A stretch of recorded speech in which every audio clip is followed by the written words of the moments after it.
Welcome back to Akhara Study. Today we're exploring Class 8 English, Chapter 5, The Story of Princess September. We begin in an expansive palace garden. It's a place of willow trees and a bright blue lake, the backdrop for the princess's daily life. This illustration from the text shows the unique nature of September's relationship with a small wandering bird. He isn't confined, he visits her of his own volition, perching on her cushion and singing as he pleases. His songs are gathered from his travels across the kingdom. By visiting the different princesses and seeing the wider world, he brings a beauty back to September that only a creature with agency can provide. This bond relies entirely on voluntary choice. The bird's presence is a gift of his freedom, not a requirement of his proximity. That harmony is disrupted when September's sisters arrive. They see her happiness and respond with a collective, jealous pressure. They frame the bird's freedom as a personal risk to September. Using the logic of safety first, they argue that if she doesn't cage him, she will eventually be abandoned. Their words take root. September becomes uneasy, fearing his next departure. She begins to worry he will be lured away by someone else.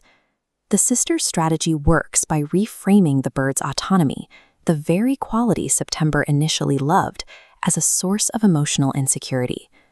When the bird returns at twilight, September is no longer waiting for a friend, she is waiting for a prisoner. As the text shows here, she decides to take no more risks.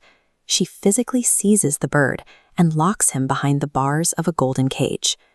The bird is stunned.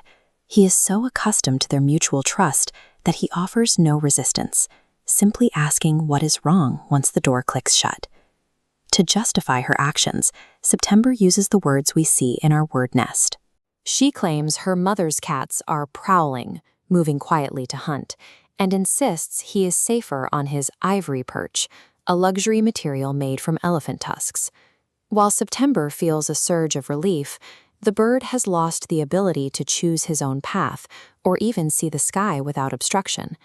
The bird's response is immediate: silence.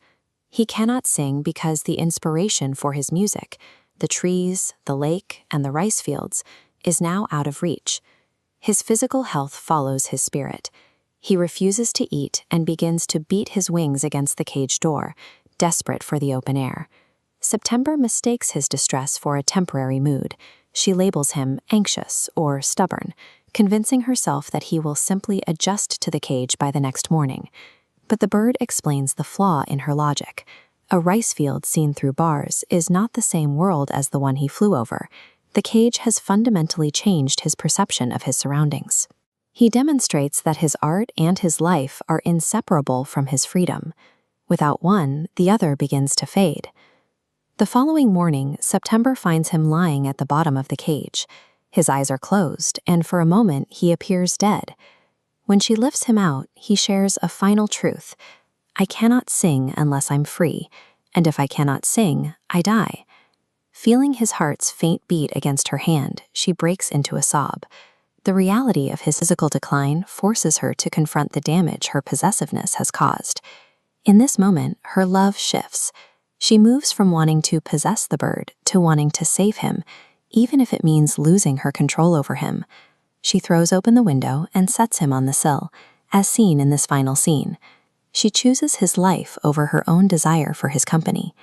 The bird flies away into the blue sky, but leaves with a promise. He will return because she gave him the choice to stay away.